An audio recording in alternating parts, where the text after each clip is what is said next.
Sekelompok petualang sedang beristirahat dari perjalanan mereka. Mereka memanfaatkan hawa dingin malam untuk menikmati minuman hangat. Pada saat yang sama, gerakan aneh terlihat di dalam hutan, tetapi kelompok tersebut tidak menyadarinya. Kecuali satu orang. Dia tampaknya merasakan ada sesuatu yang salah. Cangkir kopinya bergetar seiring guncangan tanah. Seseorang memperingatkan bahwa emoji sedang mendekat. Seekor ular besar muncul. Perintah segera diberikan. Semua anggota regu pemusnahan bersiap untuk bertempur. Ini adalah pertama kalinya monster berperingkat legendaris muncul di dunia. Monster itu menggunakan kemampuan mental yang menimbulkan rasa takut. Untuk menjaga kekompakan, sang pemimpin memerintahkan mereka untuk tetap tenang dan bertahan di posisi masing-masing. Sebuah pesan kemudian muncul menyatakan kelompok tersebut telah berhasil melawan rasa takut. Ini adalah regu pemusnahan yang terdiri dari pemain-pemain terbaik, dan sang protagonis ada di antara mereka.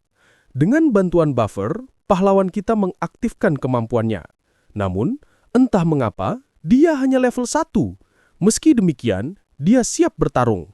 Tanpa berpikir dua kali, dia menerjang makhluk itu. Bentrokan tersebut menyebabkan ledakan energi besar. Troy Hanung, 26 tahun, sedang beristirahat dari pekerjaannya. Sampai 3 tahun lalu, dia hanyalah seorang pelajar biasa. Ayahnya menderita penyakit tak tersembuhkan, yaitu sindrom reflux mana. Penyakit ini muncul setelah portal interdimensi terbuka. Sejak saat itu, umat manusia menghadapi banyak tantangan baru. Tantangan terbesar adalah munculnya orang-orang yang terbangkit kekuatan magisnya. Meski terlihat seperti berkah bagi banyak orang, hal ini juga membawa kutuk. Melalui portal, datanglah gerombolan monster yang menghancurkan umat manusia dan penyakit-penyakit tak tersembuhkan mulai bermunculan. Namun, para pemain yang kekuatannya telah terbangkitlah yang menangani masalah-masalah ini. Barang-barang berharga juga mulai jatuh dari monster yang dikalahkan. Berkat itu, para pemain memperoleh kekayaan luar biasa. Namun, bagi sang protagonis, portal itu tak lain adalah kemalangan. Penyakit yang menyerang ayahnya berasal dari monster yang sangat langka dan biaya pengobatannya sangat tinggi. Ibunya terpaksa bekerja 2 pekerjaan. Kakaknya harus menghabiskan tabungan pernikahannya dan bekerja paruh waktu. Masalah keuangan menjadi tak terhindarkan. Tokoh utama yakin beban seperti ini tak akan ada jika dirinya telah membangkitkan kekuatannya. Troy Hanung bisa menghancurkan batu besar dengan tangannya dan melompat lebih tinggi dari gedung. Semua yang pernah dia inginkan adalah menjadi seorang pemain. Setelah pulang kerja, Troy Hanung langsung terjatuh di atas tempat tidurnya. Orang-orang bilang pemain menghasilkan banyak uang. Sungguh tak terbayangkan. Namun, tak seorang pun tahu cara membangkitkan kekuatan. Itu seperti memenangkan lotre. Pahlawan percaya hal itu mustahil baginya. Meski demikian, dia masih ingin menjadi salah satunya. Kini, menjadi pemain bukan lagi sekedar mimpi, melainkan kebutuhan. Mengesampingkan pikiran-pikiran tersebut, dia memutuskan untuk mandi. Tiba-tiba lingkungan di sekitarnya berubah dan sebuah layar HUD muncul di depannya. Sebuah pesan menyatakan bahwa dirinya telah terbangkit. Troy Hanung teringat tentang seseorang yang terkena serangan jantung saat memenangkan lotre. Dengan harap-harap cemas, dia membuka jendela status berharap poin statistiknya bagus. Namun, yang dia lihat sangat aneh. Semua poin dasarnya seharusnya minimal 10, tetapi kenyataannya tidak demikian. Semua ini tergantung pada keberuntungan dan sepertinya dia akan menghadapi masa sulit. Setelah sukacita, datanglah keputusasaan. Bahkan pada level terendah, total semua atribut minimal harus 40. Troy Hanung menjumlahkan semua poinnya dan totalnya hanya 18. Rata-rata pemain lain adalah 50, tetapi entah mengapa totalnya sangat rendah.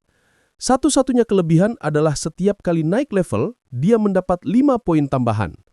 Untuk mencapai level pemain dasar saja, dia harus berusaha keras. Belum lagi dia tidak memiliki skill pasif maupun aktif.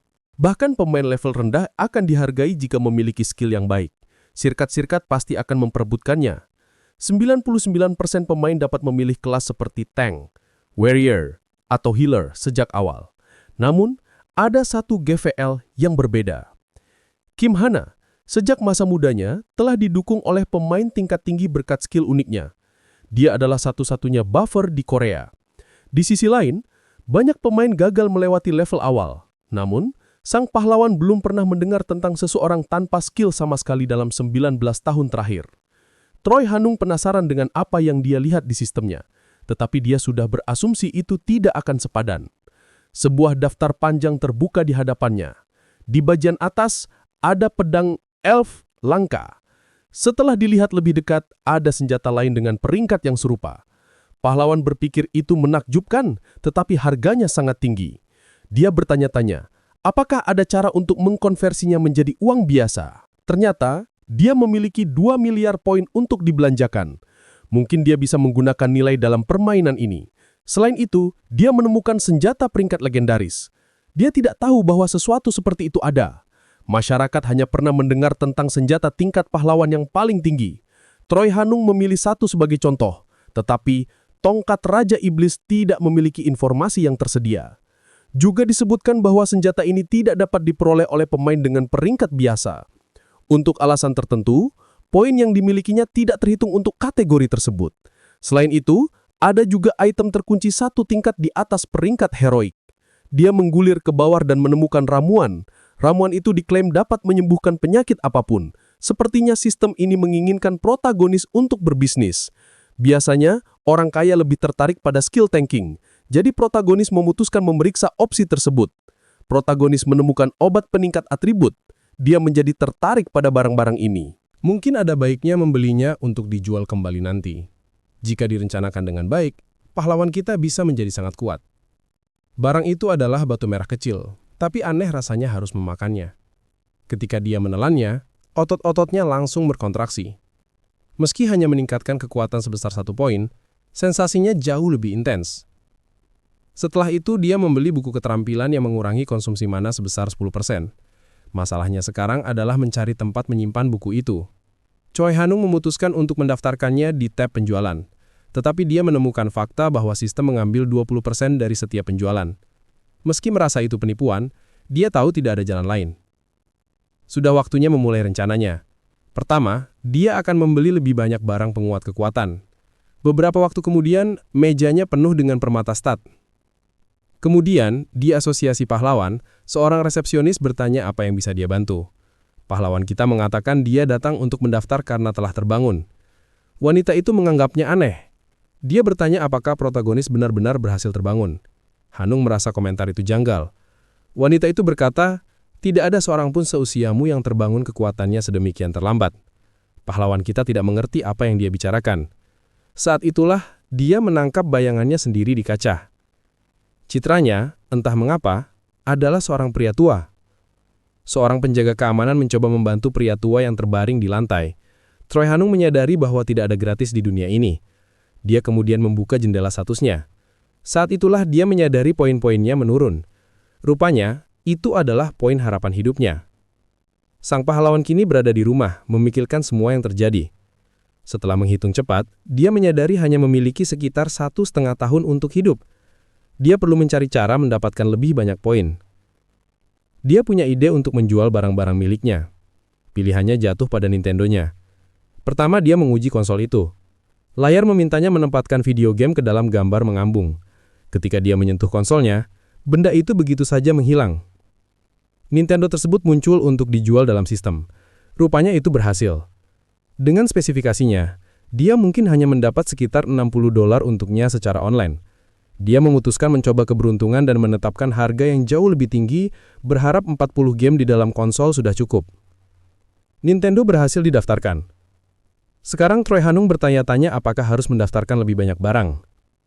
Seorang gadis di ruangan penuh harta karun merasa frustasi karena setiap hari hal yang sama tercatat di toko. Dia berpikir seharusnya ada lebih banyak persaingan antar manusia. Saat itu, barang baru muncul di toko. Tanpa pikir panjang, dia bergegas membelinya. Choi Han-ung akhirnya kembali normal.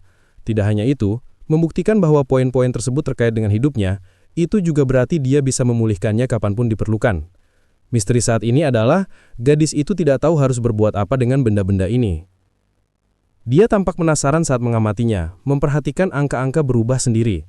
Dia tidak mengerti kenapa itu barang langka, tapi dia yakin. Hal lain yang dia lihat adalah layak meminta data seluler. Tampaknya dia juga belum pernah menggunakan telepon seluler.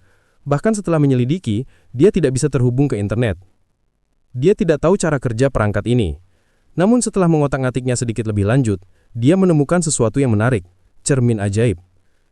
Dalam fungsi video, dia menemukan sesuatu yang lucu dan memutuskan menekan tombol.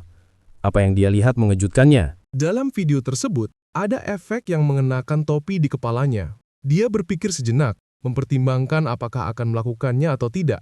Gadis itu mengambil sebuah selfie, dan ternyata dia menyukainya. Dia kembali dan mengambil lebih banyak foto. Orang yang tidak bahagia adalah wanita iblis. Dia ingin bisa membeli semua barang itu, tetapi ada yang mencuri kesempatan darinya. Sekarang masalahnya adalah mencari tahu untuk apa benda-benda ini. Dia bahkan menggunakan sihir untuk mencoba menemukan petunjuk, tetapi tidak terjadi apa-apa. Bahkan setelah menyalakan video game, dia tidak merasakan sesuatu yang ajaib. Namun tanpa disadari, gadis itu akhirnya bermain selama jam-jam sampai dia melihat layar game over. Sayangnya, dia bahkan tidak sedikit pun senang. Dia justru meledak marah karena kalah lagi. Di kota, Troy Hanung berdiri di depan mobilnya, tapi dia tidak bisa mendaftarkan kendaraannya untuk dijual, karena hanya barang yang termasuk dalam sistem yang bisa dijual kepada pemain.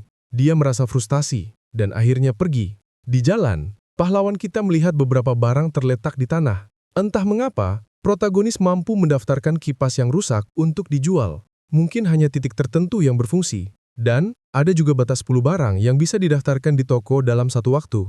Troy Hanung membuka menu penjualan, tapi pada akhirnya, poinnya justru lebih sedikit daripada saat memulai. Sayangnya, hal-hal berjalan buruk dan tidak ada yang membeli apapun darinya. Pemberitahuan baru tiba. Pesannya mengatakan, ada keluhan diajukan atas nama Troy Hanung, melaporkan masalah dengan produk yang dijual. Jika terjadi lagi, dia akan dilarang. Ini adalah sesuatu yang tidak disangka anak laki-laki itu. Troy Hanung tidak tahu, sistem semacam ini ada. Sekarang prioritasnya adalah menurunkan harga produknya secepat mungkin. Itulah saatnya notifikasi bahwa semua barang yang tercantum telah terjual. Kepanikannya, karena takut tidak ada yang membeli, menghilang seketika. Pahlawan kita kemudian memutuskan menaikkan harga lebih tinggi lagi. Sekali lagi, keluhan datang. Pesannya mengatakan 70% barangnya dianggap cacat. Jadi akunnya mungkin ditangguhkan sementara. Rupanya, keluhan itu tentang ponsel yang mati tanpa alasan. Pembeli tidak tahu harus mencolokkan barang tersebut untuk mengisi daya. Pesan lain terus datang tentang rokok, bir, dan hal-hal sehari-hari lainnya yang tidak mengerti cara penggunaannya. Mereka mengancam protagonis jika tidak menggantinya. Troy Hanung bahkan tidak punya waktu merespons sebelum menerima lebih banyak pesan ancaman. Oleh karena itu, hak istimewa tokonya ditangguhkan selama 3 hari. Dan jika protagonis tidak memperbaiki keluhan, dia akan dinonaktifkan selama 3 bulan. Pahlawan kita sedang memikirkan untuk pertama kali mengirim ponsel baru beserta pengisi dayanya. Dia bahkan mempertimbangkan bahwa pelanggannya mungkin bukan dari bumi. Itulah sebabnya mereka tidak tahu cara menggunakannya. Troy Hanung bahkan mulai mempertimbangkan kemungkinan bahwa mereka adalah alien. Mungkin menjual lebih banyak perangkat elektronik adalah ide yang bagus.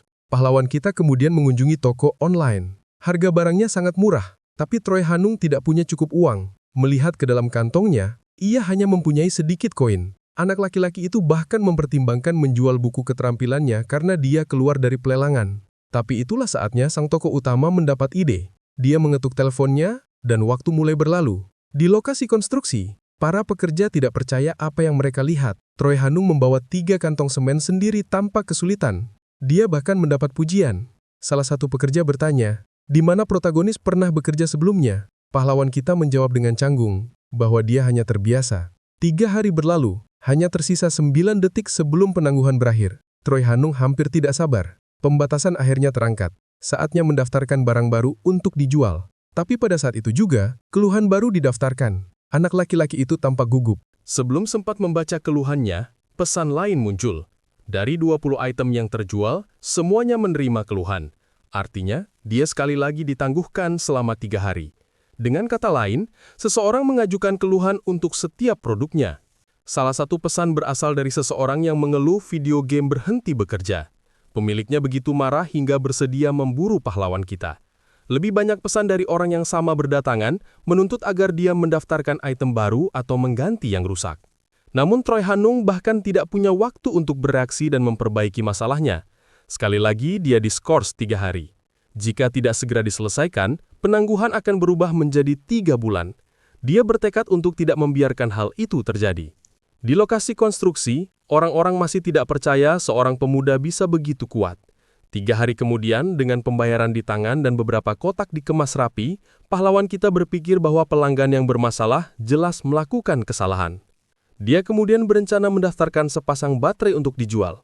Akunnya akhirnya terbuka. Dengan cepat dia menempatkan barang siap jual dan langsung terjual.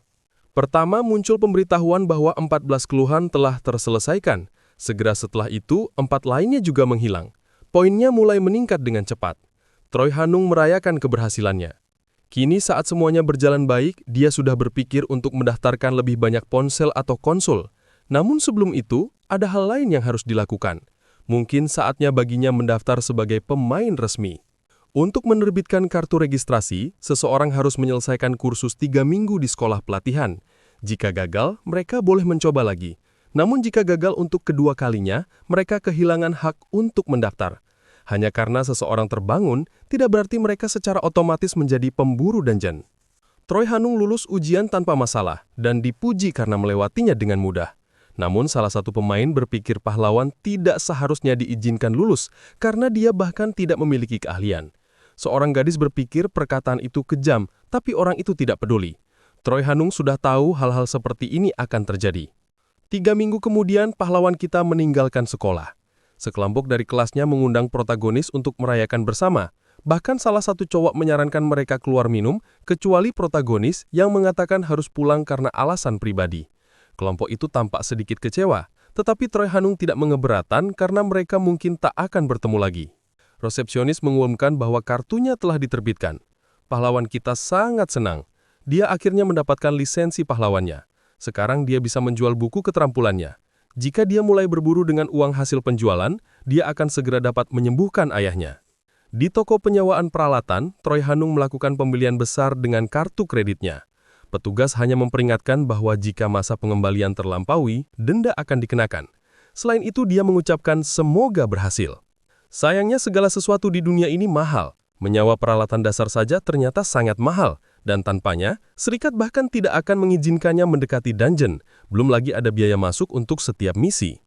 Di sebuah plaza, beberapa kelompok mengumumkan bahwa mereka mencari anggota. Salah satunya berjanji akan menutup biaya masuk dungeon dan menjamin keamanan.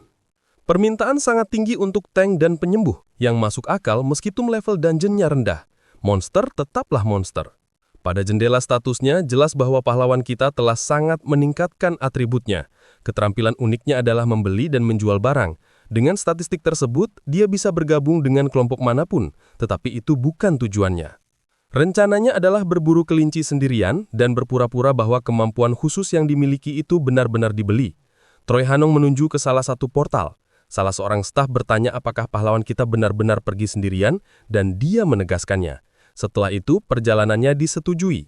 Protagonis tahu pria itu mungkin menghakiminya karena memasuki dungeon tanpa kelompok. Bahkan pemain berpengalaman juga tidak melakukannya. Kebenarannya, ini adalah dungeon, dan itu berbahaya. Orang bisa kehilangan nyawa dalam pertempuran. Bahkan salah satu penjaga mempertanyakan bagaimana seseorang punya keberanian untuk melakukannya. Pria itu mengatakan, orang yang sombong perlu belajar dengan cara yang sulit. Troy Hanung akhirnya melangkah melalui portal. Sekarang dia resmi berada di dalam dungeon. Lingkungannya adalah gua gelap yang hanya diterangi obor. Tepat di awal, pahlawan kita melihat sekelompok orang sedang bertarung melawan kelinci bertanduk. Tokoh utama tidak menyangka makhluk sebesar itu. Untuk memulai, Troy Hanung memutuskan hanya mengamati. Pemimpin kelompok menyerukan provokasi. Makhluk itu menyerang perisai sang tank.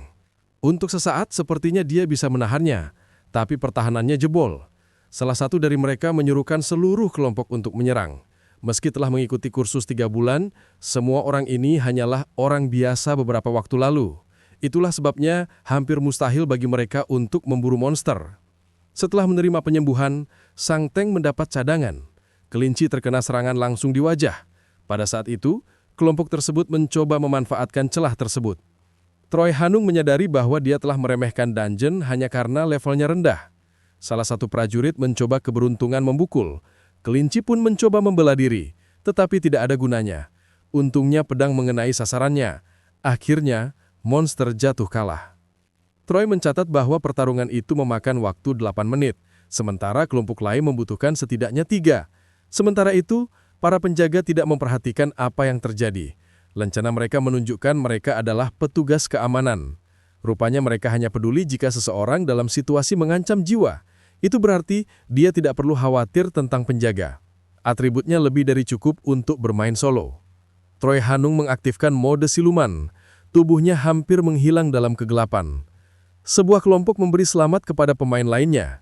Mereka adalah asisten dan penyembuh dari guild nomor 1, Su.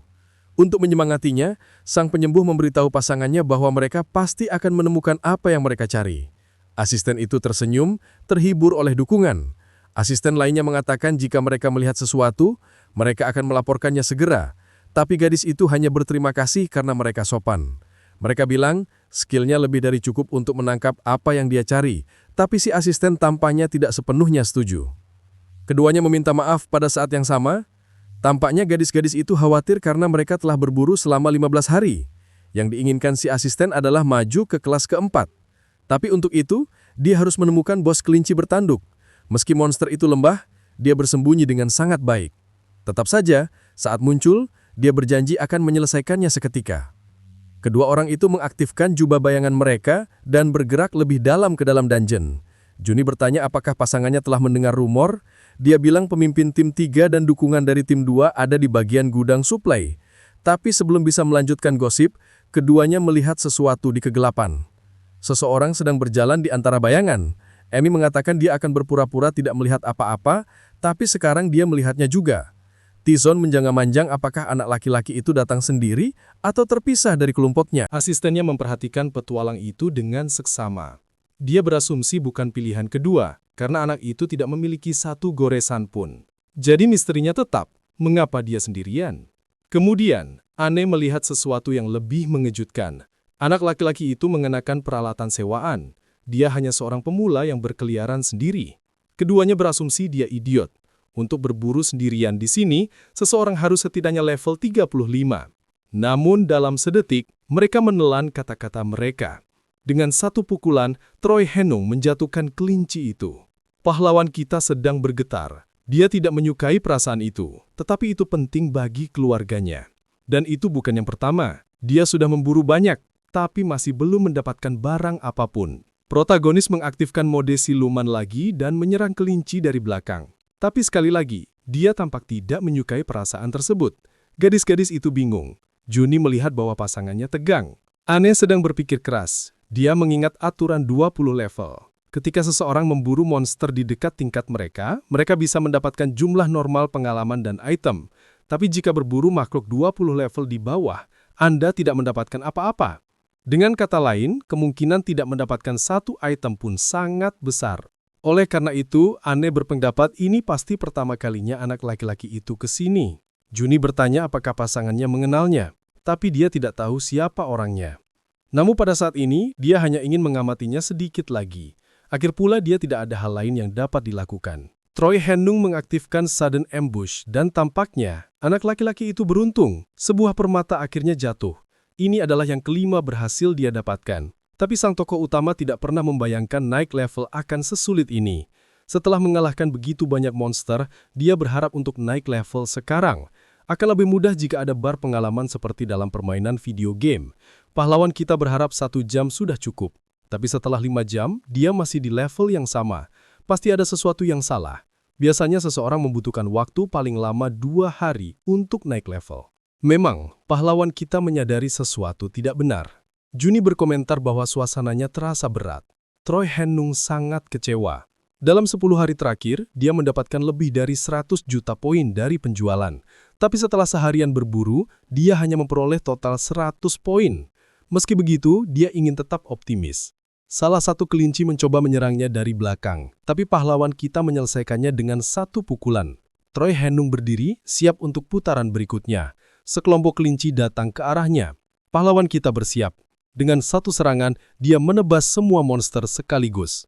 Pahlawan sudah tampak lelah. Salah satu kelinci melompat ke arahnya. Dengan gerakan sederhana, dia menebas monster itu. Setelah itu, sang tokoh utama menerima pesan baru. Tokoh utama mendapatkan gelar pemburu kelinci karena telah mengalahkan 100 monster sendirian. Troy mengambil istirahat untuk menganalisis perubahan. Gelar yang dia peroleh sekarang muncul di jendela statusnya. Karena itu, dia mendapat 2 atribut unik, peningkatan vitalitas dan kesempatan untuk mendapatkan item peringkat langka. Gelar ini umum, dan secara teori siapapun bisa mendapatkannya. Tapi orang biasanya naik level sebelum itu terjadi, jadi hampir tidak ada yang pernah mendapatkannya. Tidak buruk bisa mendapatkan item langka karenanya. Anne sedang sangat bersemangat. Dia senang karena telah menangkap ikan besar. Asisten melihat dengan mata sendiri bagaimana dia memukul tenggorokan kelinci dengan satu serangan. Itu bisa saja keberuntungan, tapi dia melihatnya melakukannya beberapa kali. Ketika dikepung, anak laki-laki itu berhasil mengalahkan monster dengan satu pukulan. Dia benar-benar ingin merekrut pahlawan kita. Tokoh utama bertanya apakah harus masuk lebih dalam ke dalam dungeon, tapi Troy Hanung mendengar 2 orang memanggilnya. Pahlawan kita melihat 2 pemain mengenakan pakaian khusus dan baja bermutu tinggi. Jun mengatakan, sang pahlawan tidak perlu tegang, kami petugas keamanan. Tampaknya dia tidak mempercayainya. Bagaimanapun, pahlawan kita tidak melihat lencana apapun dan juga tidak merasakan kehadiran mereka. Juni menjelaskan bahwa mereka diberi misi untuk melindungi area dalam portal dan sedang dalam perjalanan keluar. Dan karena keduanya menggunakan skill siluman, itulah sebabnya dia tidak merasakannya. Tapi pahlawan kita bahkan tidak mendengar mereka bernafas, apalagi mendekati. Gadis itu mengatakan dia memutuskan untuk datang karena dia memikirkan keterampilannya terlalu bagus untuk disia-siakan berburu kelinci. Tapi karena dia level 1, protagonis khawatir akan ketahuan. Troy Hanung bertanya apakah dia diminta untuk menunjukkan apapun kepada mereka. Asisten itu mengatakan tidak. Dia hanya penasaran karena mereka dari persekutuan Shu. Protagonis mengenal nama itu. Mereka salah satu guild terbesar di Korea. Dia mengatakan dia akan membantunya masuk ke dalam guild, dan dia hanya perlu menunjukkan jendela statusnya.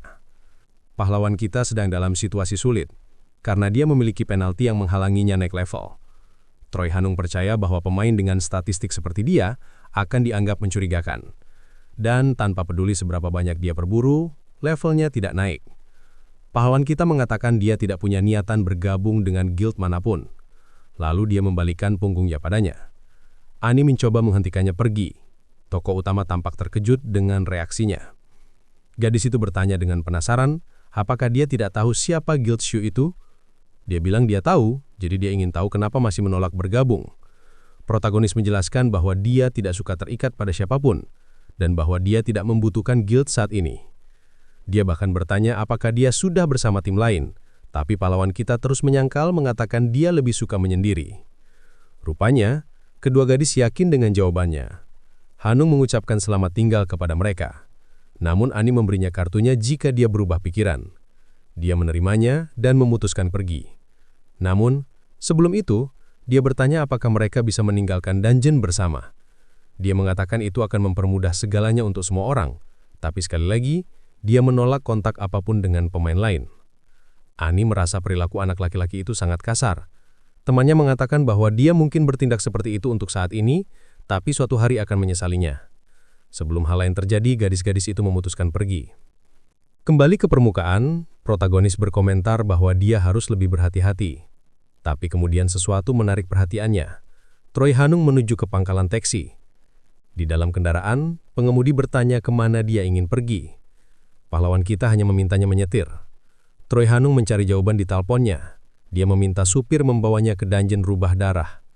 Pengemudi taksi itu menyelamatkan pahlawan kita, mengatakan dia mengangkut begitu banyak pemain sehingga dia hafal semua rute. Tapi pahlawan kita akhirnya mengabaikan semua yang pria itu katakan. Yang bisa dia pikirkan hanyalah statusnya yang kemungkinan akan tetap sama di dungeon baru. Di area baru ini, segala sesuatunya cukup mirip. Kerumunan orang yang mencari anggota untuk party mereka. Suasananya sama saja di sini. Sama seperti terakhir kali, dia menuju ke Gunter. Ketika saatnya diperiksa, petugas bertanya di mana party anak laki-laki itu. Troy Hanung sekali lagi mengatakan dia sendiri. Begitulah cara dia masuk ke dalam dungeon. Di dalam ada rubah taring. Sekelompok pemain mengelilingi suatu makhluk. Troy Hanung hanya mengamati. Dia juga memperhatikan sesuatu yang mirip dengan dungeon sebelumnya. Para penjaga tidak peduli sama sekali tentang apa yang sedang terjadi. Pahlawan kita memanfaatkan kesempatan dan mengaktifkan kemampuan siluman. Dengan itu, dia bergerak tanpa terdeteksi hingga mencapai dasar lantai gua. Sang protagonis menghunus pedangnya, siap bertarung. Kali ini, dia yakin akan berhasil. Seekor rubah menyerangnya. Pahlawan kita melihat bahwa serangannya memberikan 180 poin kerusakan. Dia mengayunkan pedang, berniat mengakhiri pertarungan dengan cepat. Dengan satu gerakan, rubah itu pun tak bernyawa. Namun, pahlawan kita segera menyadari sesuatu. Lebih banyak rubah sedang mendekat. Satu persatu, dia mulai dikepung. Dia bertanya-tanya apakah harus menanggapi pertarungan ini dengan serius. 2 jam kemudian, dia menyadari jumlah rubah yang telah dikalahkannya mencapai 299. Dengan mengalahkan 13 rubah, Troy Hanung mendapatkan gelar baru. Persis seperti sebelumnya, pahlawan kita sudah menduganya. Dia membuka jendela statusnya, meskipun levelnya tetap sama, kekuatannya meningkat 1 poin. Rupanya, setiap gelar memberikan bonus yang berbeda. Sekarang, dia benar-benar dikelilingi oleh sekelompok besar rubah. Troy Hanung siap memulai fase kedua dari eksperimennya. 7 jam setelah pertarungan dimulai, dia kembali membuka jendela statusnya. Dia mendapatkan gelar langka dan julukan Predator Rubah Darah. Kali ini, pahlawan kita merasa senang karena pangkatnya meningkat. Selain mendapat bonus lain dan tambahan kekuatan, dia mengetahui bahwa di atas peringkat langka ada pangkat heroik. Troy Hanung beristirahat sejenak, berencana untuk kembali keesokan harinya. Dia menyimpan permata yang didapat ke dalam tasnya sebelum pergi. Namun di tengah perjalanan, dia menemukan sebuah buku keterampilan. Buku itu mengajarkan skill pengerasan tubuh. Tapi sistem memberi peringatan bahwa dia sudah memilikinya sehingga buku itu tidak bisa dipelajari. Tokoh utama merasa kecewa. Dia kemudian memutuskan untuk menjualnya dengan harga yang sangat tinggi seperti biasa sambil membeli buku keterampilan lain. Akhirnya, pahlawan kita kembali ke permukaan. Petugas di pintu keluar dungeon memintanya untuk memasukkan semua barang yang diperoleh ke dalam keranjang pemeriksaan. Pahlawan kita memasukkan buku keterampilan dan tasnya. Petugas itu memeriksa dan matanya membelalak saat melihat jumlah batu ajaib. Ia bahkan lebih terkesan lagi saat melihat buku keterampilan langka tersebut. "Ada masalah?" tanya pahlawan kita. Petugas itu memindai batu-batu ajaib. Total nilainya setara dengan 39.000 won. Setelah buku keterampilan terjual, perusahaan akan menghubunginya untuk pembayaran. Dengan perasaan puas, protagonis itu pergi. Dengan kecepatan ini, dia memperkirakan bisa mendapatkan setidaknya 1 juta won per hari. Sungguh menyenangkan menjadi seorang pemain, pikirnya. Keesokan harinya, sang protagonis beristirahat sejenak untuk makan. Dia mulai berpikir apakah lebih baik menyewa kamar di dekat dungeon, mengingat rumahnya sangat jauh. Yang penting hari ini dia akan meningkatkan level gelarnya. Di dalam gua, nasib rubah lainnya tak jauh berbeda. Tanpa kesulitan berarti, pahlawan kita mengalahkan makhluk-makhluk itu. Dengan demikian, dia membuka pencapaian heroik, mengalahkan 5.000 rubah sendirian.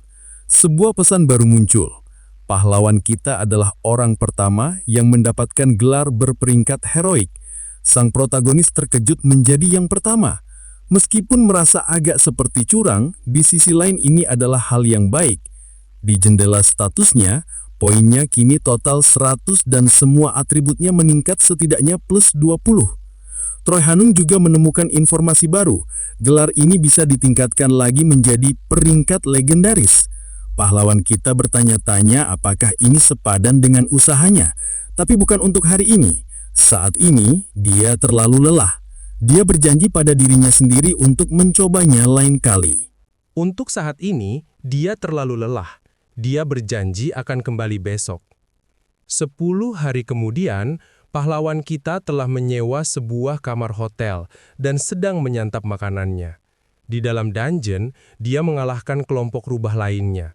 Dengan itu, sebuah pencapaian baru terbuka. Akhirnya, peringkat legendaris telah tercapai.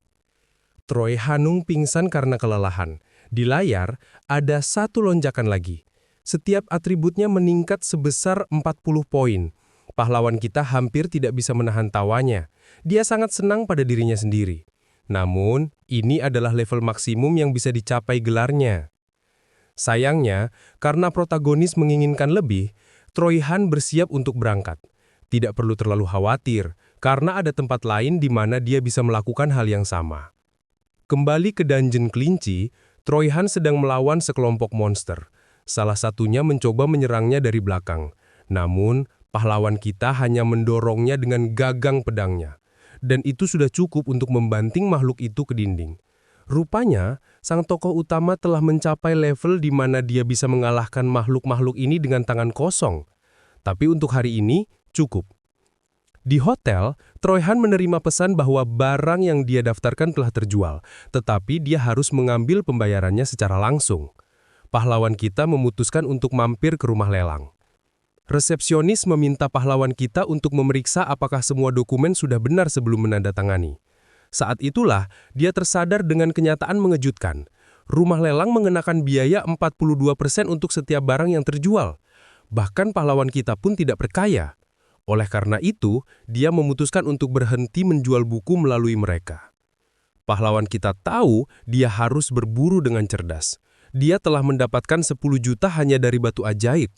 Tidak mustahil untuk meningkatkannya menjadi 1 miliar, mengingat penjualan online-nya berjalan baik. Jika dia terus dengan kecepatan ini, dia akan bisa membeli ramuan penyembuh ayahnya lebih cepat dari perkiraan. Berjalan menyusuri jalan itu, Troy Han memperhatikan penampilannya. Sejak ayahnya sakit, dia belum membeli sepotong pun pakaian baru. Keluarganya tidak mampu membelinya. Tapi itu akan berakhir hari ini. Di sebuah pabrik, sekelompok pekerja sedang merangkit bagian. Pada pukul 19.00, shift berakhir. Sang pemimpin mengucapkan terima kasih kepada semua atas kerja keras mereka. Beberapa pekerja mengucapkan selamat tinggal kepada seorang wanita yang pulang sendirian. "Ibu!" Troy Han memanggil. Sang ibu sangat senang melihat putranya. Saat mereka berpelukan, sang pahlawan menyadari betapa kurusnya ibunya. Ibunya menanyakan alasan kunjungannya. Dia bilang hanya ingin menjenguk. Rupanya, wanita itu sangat senang mendengarnya. Seperti ibu umumnya, dia bertanya apakah putranya sudah makan malam. Troy menjawab belum, karena ingin makan bersamanya. Namun ibunya mengatakan, tidak bisa karena harus menuju pekerjaan keduanya di sebuah restoran.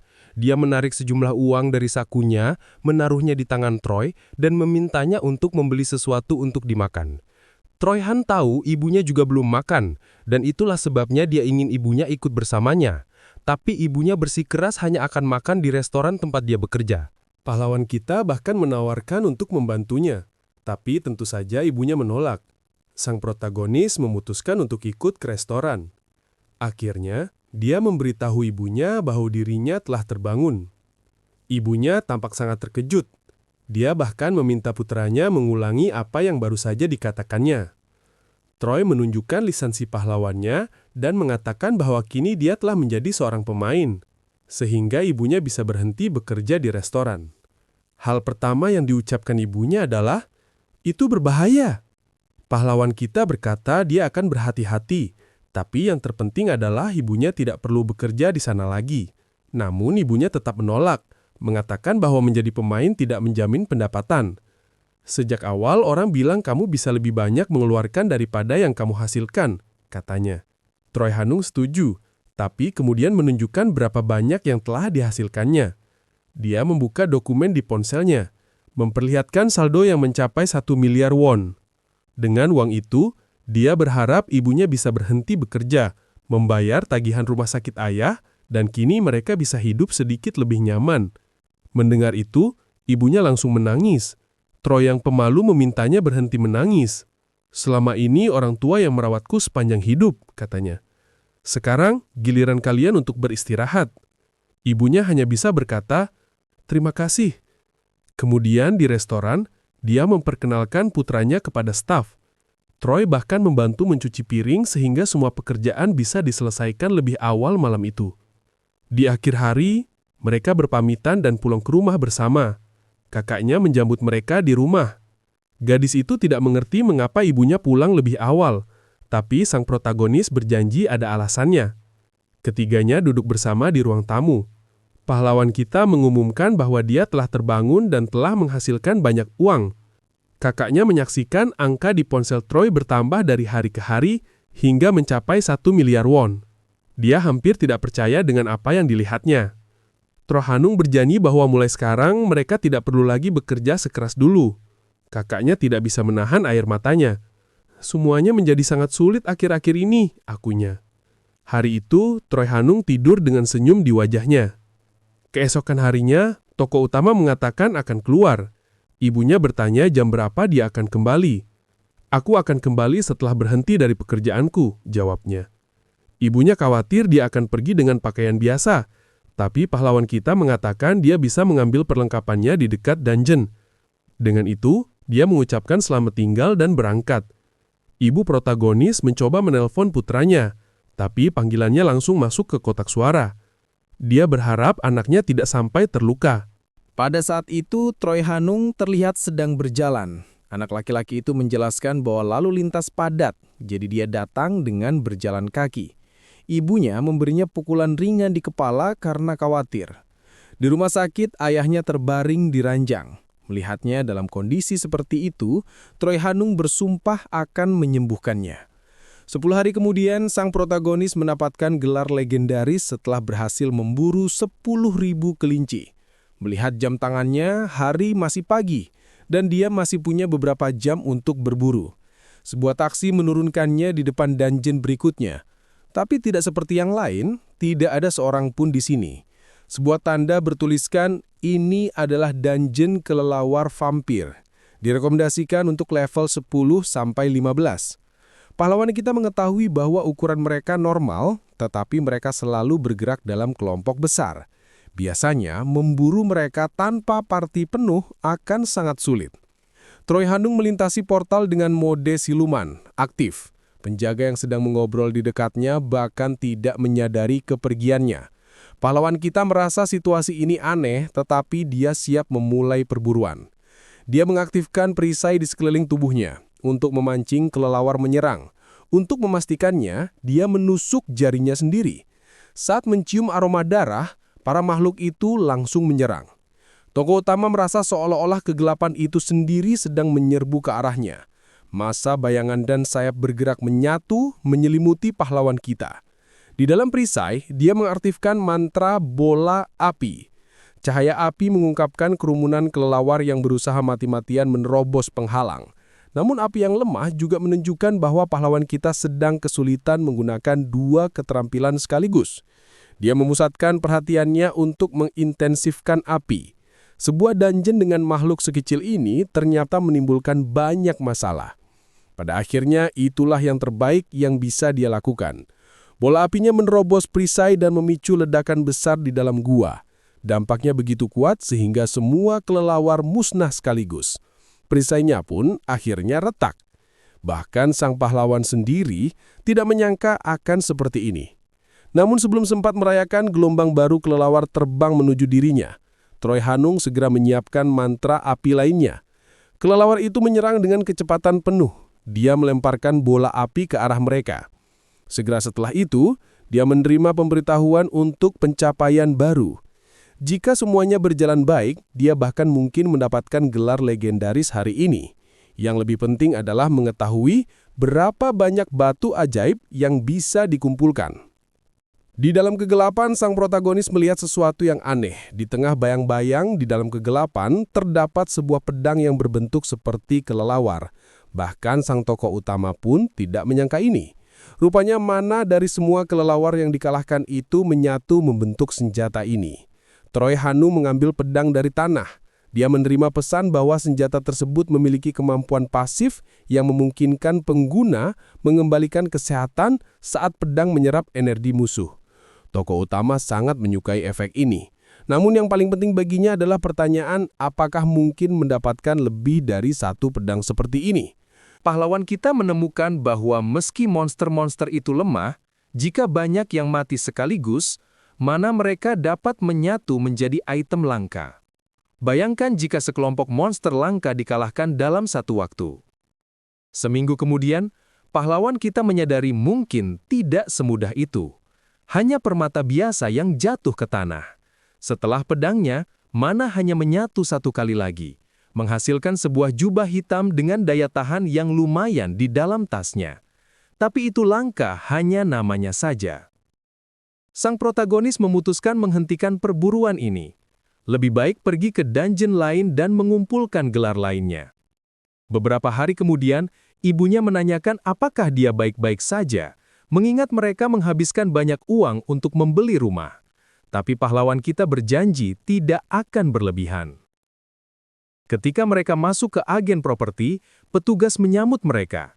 Troy Hanung mengatakan mereka telah berbicara melalui telepon. Petugas itu ingat, dia sedang mencari apartemen seluas 1.000 meter persegi, tapi ibunya menganggap itu berlebihan. Tetap, protagonis bersikeras ingin memberi masing-masing anggota keluarga kamar sendiri. Seminggu kemudian, saudara perempuannya melihat apartemen itu dan merasa sangat besar. Ini pertama kalinya dia melihat rumah baru. Gadis itu menjadi sangat gembira. Tokoh utama berjanji bahwa nanti rumahnya akan lebih besar lagi. Tapi baginya, ini sudah sempurna. Ibunya memasak makanan pertama di rumah baru. Adiknya bilang mereka perlu membawa kue beras sebagai ucapan selamat datang untuk tetangga. Dan ibunya setuju, itu ide bagus. Troy Hanung melihat momen ini dan merasa sangat baik. Tapi dia berharap ayahnya bisa ada di sana lain kali. Dia akan memastikan itu terjadi. Sekarang, giliran dungeon tikus merang darah untuk pemain level 6 hingga 10. Para tikus bersiap menyerang, tapi protagonis melompat menghindari serangan mereka. Di udara, pahlawan kita melihat pemandangan yang agak lucu. Kemudian dia mendorong dinding kandang. Tikus-tikus ini lebih cepat dari yang dia kira. Tapi dengan satu gerakan, 2 dari mereka jatuh. Pada akhirnya, protagonis berada di dungeon lain. Dia memanggil bola api. Siap mendapatkan beberapa gelar lagi. Sekali lagi, di pintu keluar, tasnya penuh dengan berlian ajaib. Petugas yang bertugas memeriksa hampir tidak bisa percaya dengan apa yang dilihatnya. Troy Hanung hanya melambaikan tangan kepada pria itu sambil tersenyum. Namun sebelum sempat pergi, sebuah suara memanggil namanya. "Kita pernah bertemu sebelumnya," kata seorang wanita. "Tapi kali ini, izinkan saya memperkenalkan diri dengan benar. Namanya Lee Xiudi, seorang asisten dari tim 1 Guild Siwan. Dia meminta waktu sebentar untuk berbicara. Seminggu sebelumnya, manajernya sedang putus asa mencari tahu siapa yang telah membuatnya pusing. Lee mengaku tidak tahu apa-apa. Master Guild meninjau profil Troy Hanung. Dia menduga protagonis pasti telah menjadi kaya berkat semua batu ajaib yang dijualnya. Tapi gadis itu tidak yakin itu berarti protagonis memiliki kemampuan unik. Meski begitu, Master Guild yakin kemungkinannya tinggi. Itulah mengapa dia ingin anak ini di timnya. Tentu saja Lee setuju. Bahkan mereka telah menyiapkan spesialis negosiasi untuk membantu. Tapi dia bisa mencoba meyakinkan anak laki-laki itu terlebih dahulu karena dialah yang menemukannya. Sebelum pergi, Master Guild punya satu pertanyaan lagi. Apakah Lee membocorkan informasi ini kepada orang lain di guild? Gadis itu menjawab tidak. Dia bahkan memastikan temannya tetap diam. Dengan itu, Master Guild mempercayai kata asistennya. Kembali ke saat ini, sang protagonis mulai bertanya-tanya bagaimana dia ditemukan. Saat itulah dia teringat kartu kontak yang pernah diterimanya di dungeon. Tentu saja itu membuatnya jengkel. Pahlawan kita segera mulai mempertanyakan wanita itu. Bagaimana dia menemukannya? Bagaimana mereka tahu namanya? Apakah mereka sedang menyelidiki latar belakangnya? Melihat sinyal itu, spesialis negosiasi yang menyertainya memperkenalkan diri dan bertanya apakah mereka bisa berbicara lebih lanjut dengan tenang. Namun Troy Han hanya mengabaikannya dan berjalan pergi. Pria itu tampaknya berasal dari dunia lelang. "Kalau begitu, bolehkah saya mengunjungi pahlawan kita di rumahnya?" tanyanya. Kata-kata itu membuat sang tokoh utama terkejut. Pria itu mengatakan dia menunggu di luar karena rasa hormat. Namanya Go Jinson, manajer perekrutan Guild Seiwan. Troy Han bertanya, apa yang mereka inginkan? "Sudah jelas, kami ingin merekrutmu," kata Go. Pahlawan kita menjawab bahwa dia sama sekali tidak tertarik bergabung dengan guild manapun. Dan perekrut itu tahu itu. Jadi Go minta maaf jika terlihat agresif. Dia menjelaskan bahwa sebagian besar guild sebenarnya jauh lebih gigih dan kurang sopan saat mencoba merekrut seseorang. Meski begitu, perkataannya tampaknya tidak berpengaruh pada tokoh utama. Selain itu, dia berbicara terlalu cepat sehingga Troy Han mematongnya.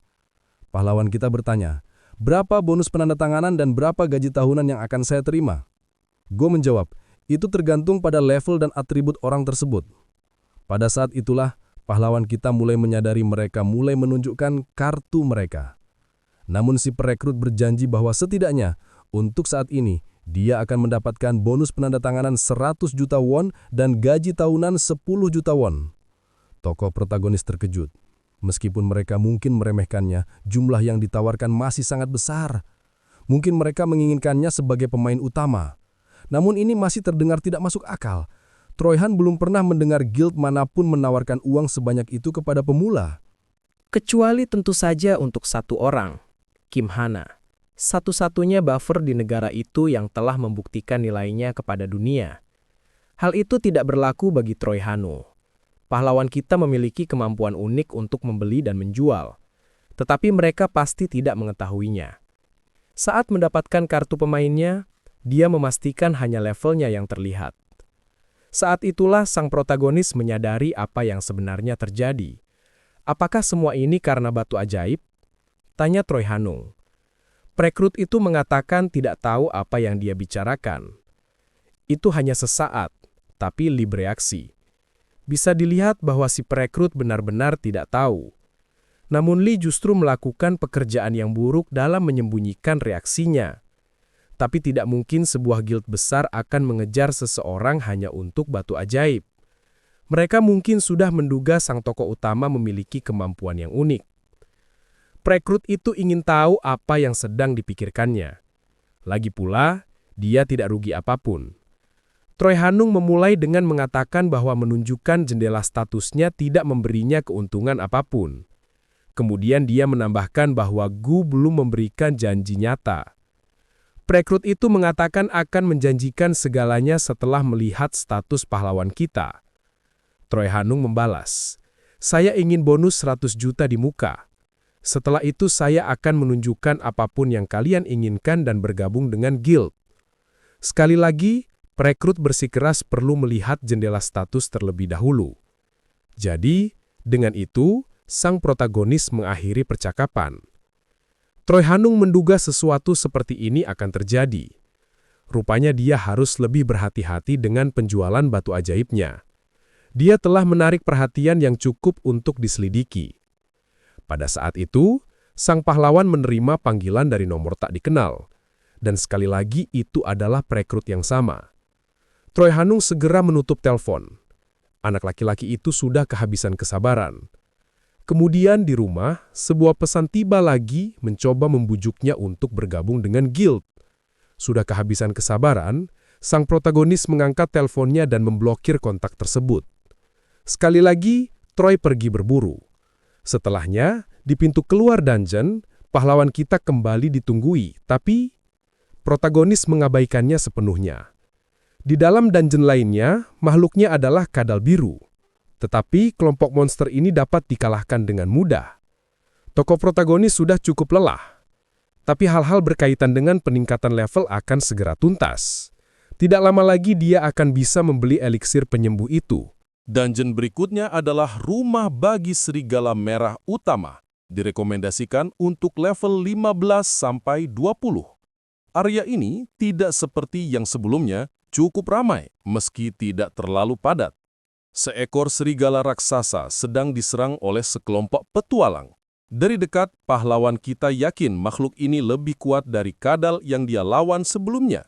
Tapi meski begitu, mereka akan tumbang dengan satu pukulan. Pahlawan kita percaya dengan statistiknya saat ini, dia bisa mengalahkan monster level 50. Untuk hari ini, dia mengincar gelar pemburu serigala. Lebih dalam di dalam dungeon, sebuah lencana keamanan ternoda darah. Dari bayangan, jelas seorang pria telah dimakan hidup-hidup. Rekannya yang level 71 tidak percaya dengan apa yang dilihatnya. Makhluk yang dia hadapi adalah anjing berkepala dua. Pemain itu mencoba membantu temannya, tetapi dalam 1 detik lengannya terputus. makhluk itu bergerak begitu cepat hingga dia bahkan tidak melihat apa yang terjadi.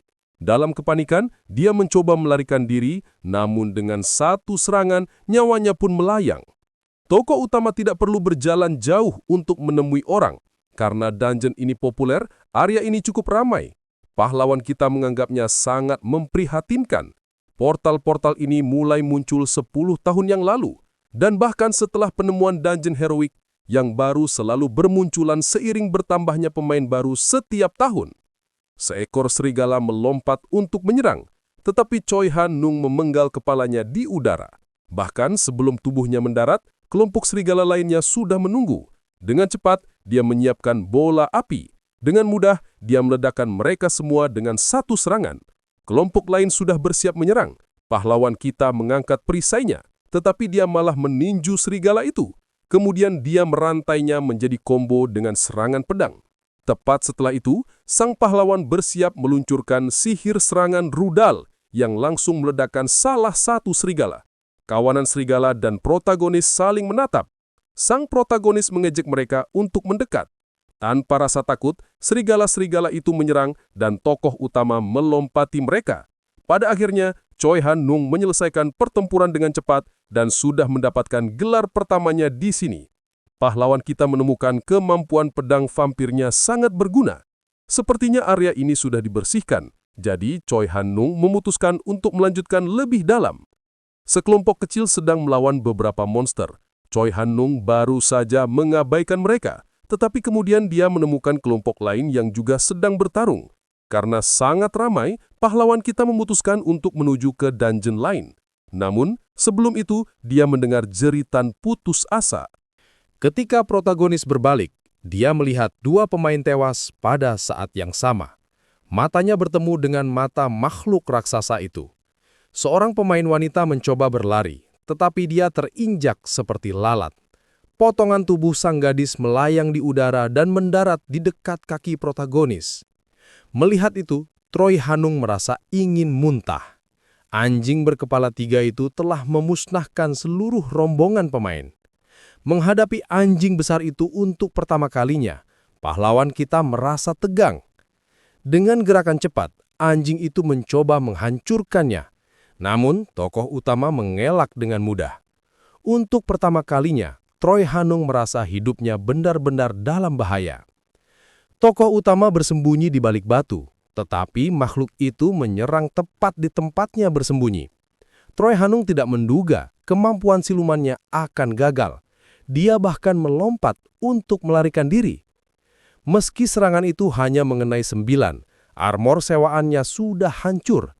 Kini, protagonis hanya memiliki baju dan jubahnya. Macan raksasa itu menyerang lagi.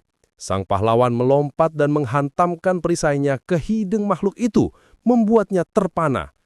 Tapi, itu ternyata tidak terlalu efektif. Choi Han-nung menjatuhkan tasnya ke tanah dan mempersiapkan serangan api. Meluncurkan 3 bola api sekaligus. Kali ini, monster itu tampaknya merasakannya.